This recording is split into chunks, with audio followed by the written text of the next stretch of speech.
inicialmente meus cumprimentos à magnífica editora, magnífico leitor. Um abraço fraterno à minha companheira de trabalho, posso dizer assim, Renata, é uma grande colaboradora da Secretaria de Educação, e trago os cumprimentos do senhor secretário de Educação, professor Valdo Marreto, tá? E com isso eu digo sobre a representação do governador, né? Evidentemente que essa representação está profundamente associada à Secretaria da Educação. Eu terminei fazendo uma combinação comigo mesmo de que nessa mesa eu faria as pontuações relacionadas com as atividades que a Secretaria da Educação vem realizando, sobretudo no campo da educação superior, relativa à temática da formação de professores indígenas e professores quilombolas, tá? Mas não exclusivamente nesse campo, tá? Então, nós temos uma legislação que caracteriza a ação da docência no campo indígena, né? A legislação possibilita que o professor indígena ingresse na carreira a partir de duas formações, a licenciatura e a formação de magistério. Eu tenho viajado o estado da Bahia em diversos momentos para discutir junto com a coordenação de educação escolar indígena da própria Secretaria e discutindo com as comunidades indígenas como um todo. A grande questão é que o ingresso na carreira a partir dessas exigências se torna inviável para os próprios indígenas, né? Por conta da formação, na verdade, em termos do quantitativo de docentes formados, tanto no nível do ensino médio, que é o curso do magistério, tanto no nível superior. A Secretaria participa de um projeto junto com o Ministério da Educação, a SECADI, e a UNEB, né? Uma oferta de 108 vagas para licenciatura escolar, licenciatura intercultural para os indígenas. O curso atualmente já vai praticamente já a montagem do procedimento de reconhecimento pelo Conselho Estadual de Educação, isso já está sendo feito, e o curso ele funciona em Teixeira de Freitas e Paulo Afonso, né? Bom, são 108 professores, na verdade, sendo formados para a titulação de licenciatura, dá para perceber que é muito pouco, né? Em conversa com os indígenas, às vezes, umas conversas muito simples, outras não, né? No território do Pambu, o ano passado, que é ali na região de Abaré, ali subindo aqui o nordeste do estado, numa reunião ampliada do Fórum Indígena, nós tivemos alguns acertos para fazer considerações relacionadas com a própria legislação que institui a carreira do magistério indígena do estado da Bahia. E os entendimentos avançaram com a PGE, os procuradores, de forma que o quantitativo não se tornasse um impedimento, um empecilho para o desenrolar do sistema de educação indígena propriamente dito. A Bahia tem 14 etnias, tem mais uma etnia em processo de autodeclaração e de auto-organização, né? E, evidentemente, que no contexto da vida escolar, posso dizer assim, dos grupos indígenas, nós temos nos esforçado para produzir material didático específico de cada uma das etnias não temos conseguido, né? Só algumas etnias nós temos de fato, 4 etnias das 14 nós de fato temos as publicações, não é? E é evidente que esse processo permanece. Tem uma coisa que entristece muito, não é? A palavra é essa mesmo, entristecer. A etnia que detém ainda o registro linguístico são os pataxós Ahanhan, né? As demais perderam o registro linguístico, não é?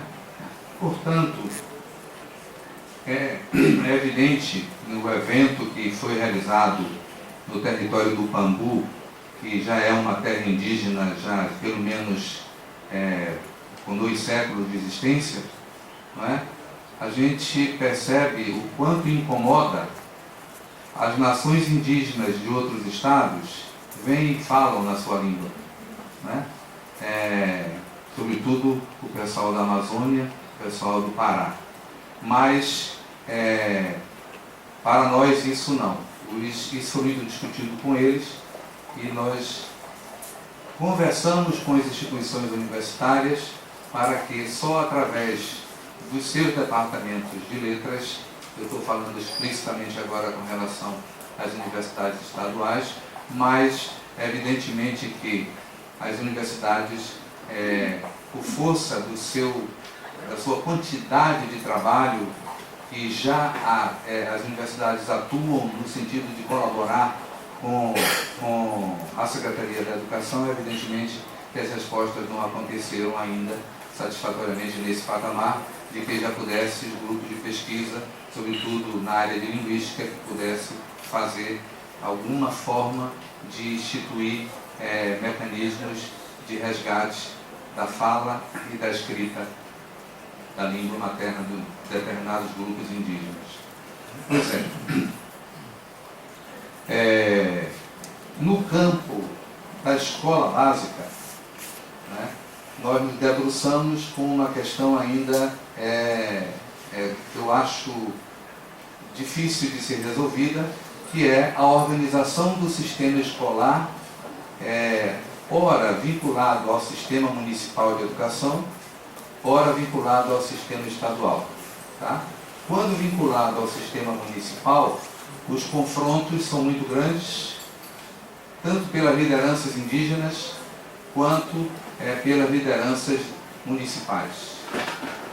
Eu, pelo menos, estive como membro, como componente do grupo da Procuradoria-Geral da República para resolver impasses em 2 territórios indígenas, para que a atuação da Secretaria passasse a ser mais decisiva no que diz respeito às dificuldades dessas comunidades indígenas nas suas relações com os municípios, né?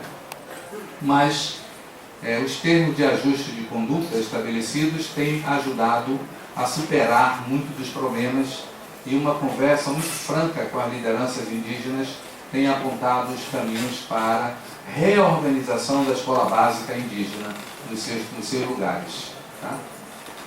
Então, eu fiz parte da equipe que discutiu o currículo das escolas indígenas para a rede de escolas estaduais, né? E a contento nós conseguimos aprovar entre todas as comunidades, né, a partir das discussões com cada uma das etnias, né, um currículo geral para a escola básica. Né? A prerrogativa era preservar a cultura, os registros culturais, né, e estabelecer uma correlação entre aquilo o que parametriza ou que coloca para nós uma certa baliza de atuação para a escola vista, agora eu estou falando da escola como instituição, que são os parâmetros curriculares nacionais. Né? Pois bem, eu acho que do ponto de vista da educação escolar indígena, no que se coloca para o sistema estadual de educação, não é? Essas considerações que eu estou na verdade, trazendo para vocês muito mais no nível informacional do que analítico, não é? Essas considerações apontam o rumo que a educação escolar indígena tem se posicionado para todos nós, tanto para as comunidades quanto para os gestores das secretarias municipais e estaduais, e estadual. Não é? Para as secretarias municipais, nós conseguimos publicar um catálogo com o registro espacial das comunidades etnias, não é? Que na verdade se constitui, eu posso dizer para vocês que é esse material aqui, e se constitui num documento básico de conversa dos sistemas, tanto os municipais quanto o estadual, com as comunidades indígenas, no que diz respeito à formação de professores, currículo escolar, desenvolvimento de material pedagógico para as comunidades indígenas. Bom, agora eu passo já a considerar aquilo que nos deixa numa situação muito incômoda, né, enquanto Secretaria de Educação do Estado da Bahia, enquanto Sistema de Educação do Estado da Bahia. Posso até justificar que a coordenação escolar, a coordenação de educação escolar indígena, ela é um pouco mais velha, ela é de 2006, 2007, enquanto a coordenação de educação quilombola, ela é de 2008. Praticamente ela só começa a atuar em 2009. Então, a situação incômoda e que nos coloca de uma maneira desconfortável, né, enquanto gestores, é que o Estado em que eu tenho a maior densidade de população negra, né, e as políticas públicas voltadas para a educação quilombola ainda se encaminham. Né? Eu digo, se encaminham no sentido de proporcionar uma discussão sobre a capacidade organizativa das comunidades quilombolas. Então, nós realizamos 2 fóruns de educação quilombola, o último foi em Seabra, em 2010, em junho de 2010. Daí para cá, os procedimentos todos decorrentes dessa discussão, e a Secretaria de Educação atua muito junto com a CEPROME, né, para instituir ou institucionalizar os procedimentos formais da gente ter, de fato, educação quilombola no Estado. A Superintendência de Desenvolvimento da Educação Básica, da Secretaria de Educação, está nesse momento, nesse estágio agora, reavaliando os documentos que resultaram dos fóruns de educação quilombola para estabelecer as diretrizes estaduais para a educação quilombola no Estado. Bom,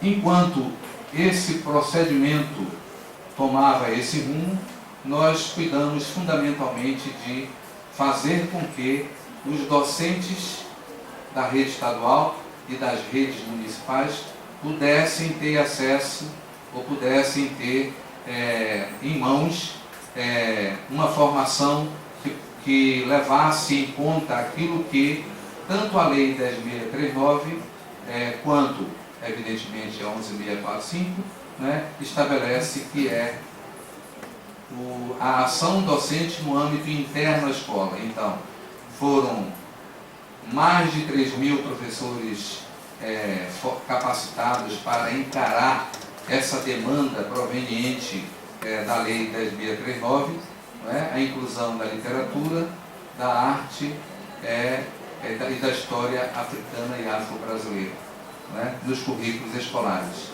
Então, o Instituto Anísio Teixeira desenvolve em fluxo contínuo, por meio da educação à distância, 2 cursos, um de diversidades e outro de africanidades, relacionado com esse aspecto para docente. E no passado recente, 2 anos atrás, a Secretaria de Educação, notadamente a Coordenação de Educação Quilombola, tinha um programa denominado Agora a História é Outra, em que se tentava, em múltiplas viagens por esse território enorme, né, conversar com professores de História, de Literatura, de Geografia, que pudessem tomar a frente para levar, de fato, o que a lei determina. Para minha surpresa, no Fórum de Educação Quilombola de Ceabra, né, o nível de organização das comunidades quilombolas, evidentemente, num nível insuficiente para que pudesse cobrar dos governos, tanto municipal como estadual, não é? A modificação do perfil de organização da escola em território remanescente de quilombos, não é? Fosse no nível da formação mais adequada dos seus professores, não é? E a deliberação que se tomou naquele momento, em conjunto com a CEPROME, a Secretaria do Estado para a Promoção da Igualdade Racial, de que nós iríamos tomar isso como ponto de honra para que o nível de organização das comunidades melhorasse. O Paulo Afonso, né, a UNEB, que é uma instituição do próprio Estado, mas uma companheira de todas as horas de colaboração com a Secretaria da Educação, chegou-se a discutir a colaboração à comunidade quilombola em área de difícil acesso, né? Mas evidentemente que as travas institucionais e internas, tanto da própria universidade, por força de não ter mais fôlego para abraçar mais trabalho além do que já tem, né? E por força da própria Secretaria da Educação, que às vezes internamente as dificuldades de que os processos tenham seu rumo e seu fluxo normal, isso pudesse atender. Mas a gente caminha sempre com a expectativa de, se é no nível do desenvolvimento do currículo da escola e a atenção ao professor para o que determina a Lei 10.639, a gente atua a todas as horas. No nível de produção de material didático, exclusivamente para as comunidades quilombolas, isso a Secretaria não consegue dar conta desse recado. Tá? Evidentemente que tem dois aspectos o não poder dar conta disso. Tem dois aspectos, né? As dificuldades das próprias comunidades quilombolas no que diz respeito à regularização das suas terras, né? Para vocês terem ideia, nós só temos 105, se não me falha a memória, de terras tituladas para 380 comunidades quilombolas espalhadas pelo estado da Bahia. Então, esse nível, aliás, esse fato retrata uma questão mais grave, que é anterior ao nível da própria instituição da escola dentro da comunidade quilombola, né? Agora, evidentemente que o desejo e a vontade das instituições para que as coisas aconteçam é muito grande. Recentemente, a Coordenação de Desenvolvimento da Educação Superior vem tendo contatos muito profícuos e promissores com uma comunidade de docentes do Congo e da África do Sul, não é? Para que a gente possa, em conjunto, seja com qualquer uma das estaduais, ou seja, em conjunto com todas as públicas, a gente possa organizar um Instituto de Africanidades, que a gente possa tomar para si a partir dessa organização desse instituto, e eu já andei conversando com a reitoria de 2 universidades estaduais, e a gente tem um problema de que a denominação não poderá ser Instituto de Africanidades, porque na estrutura interna das universidades caberia a denominação de centro, mas não de instituto. Não é essa a prerrogativa dos africanos que têm conversado conosco, né? E essa conversa já tem se avançado na medida em que, ao instituirmos essas organizações, ou essa organização, a gente possa ter um melhor retrato para o Brasil do que é a África hoje, né? Do ponto de vista de intercâmbio de estudantes de pós-graduação ou mesmo de graduação, né? Isso interessaria muito, né, para nós, né?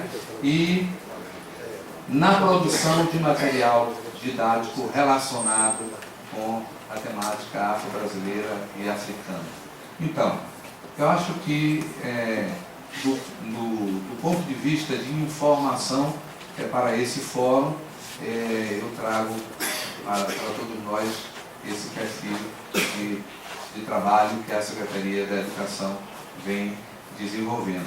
O professor Evaldo Barreto acredita profundamente de que sem material pedagógico, material didático para o estudante, e material didático para o professor existem vários, né? O MEC organiza vários também, mas material didático, sobretudo relacionado com a herança africana no Estado e a influência disso para o Brasil é necessário. E isso nós teremos que nos debruçar para fazer valer o argumento da força conjunta de várias instituições para assim produzir um material, seja por nível de quinta e sexta, ou sexto e sétimo anos da educação básica do ensino fundamental, oitavo e nonos e ensino médio. Então, era isso que eu me preparei para trazer para vocês. Obrigado.